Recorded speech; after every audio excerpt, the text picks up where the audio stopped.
So as I'm going through this cyber style structure deck, trying my best to figure out how to make it as decently viable as possible, chat actually pointed out something really, really important.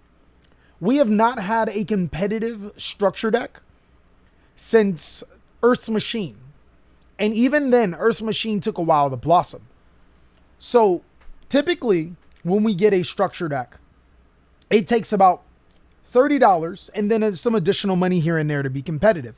We had some really good structure decks like Salomon Great, Shadal, even going back to my days, you know, the Yugi Boomer days, the original Machina structure deck, Dark Worlds. Structure decks were an entry point for budget players to be competitive.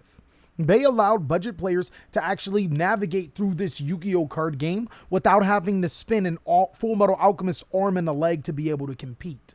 And even though they did need staples, they knew for a fact that they'd get at least one decent reprint. And on top of that, they'd be able to get a strategy that they know would be viable for some decent time.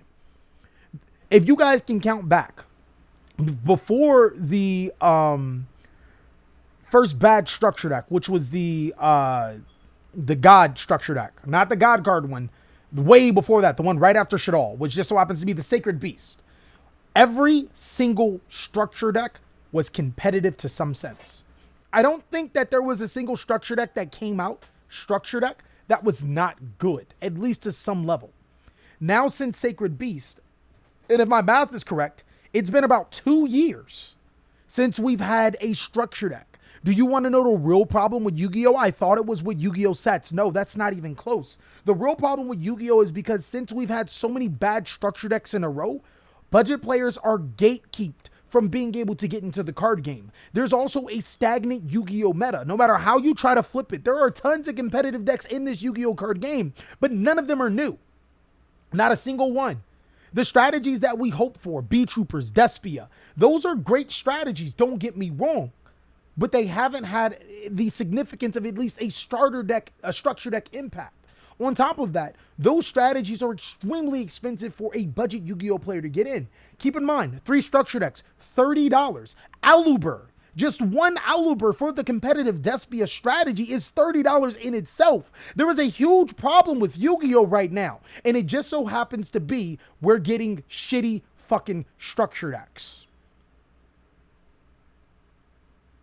Every single one of them since Sacred Beast has been subpar, ass, doo-doo water, dog shit, terrible. And those are polite words for it. There has not been a single structure deck that has came into the metagame that has actually competed for rogue status. Those ice barriers doing good for everybody. I know players had high aspirations for that deck, but those ice barriers, how they doing? That Egyptian guide deck, how it's doing? This cyber style structure deck is no better. And what makes it worse is that it's almost a slap in the face to get reprints like Infinite Impermanence inside. I know there are people hyped for Infinite Impermanence, but I remember back in the days where we would get an Ash Blossom and Joyous Spring reprint alongside of an actually viable deck. So when people actually do make the prices of these structure decks skyrocket in price, well, at least I'm getting an actually good deck. I remember there was a Yugi tuber, one of my favorite Yugi tubers to watch, Nim. He opened a structure deck of Salomon Great, and he attempted to make a Salomon Great structure deck competitive. Did he do too well the first time around? Not really, but he had all of the tools to start. You can't do that for the last 5 structure decks. You can't. You'll get curb stomped. And it doesn't matter about how much money you invest into these structure decks. You are at a disadvantage every time you sit at the table and go across an opponent that has just so happened to have spent more money than you.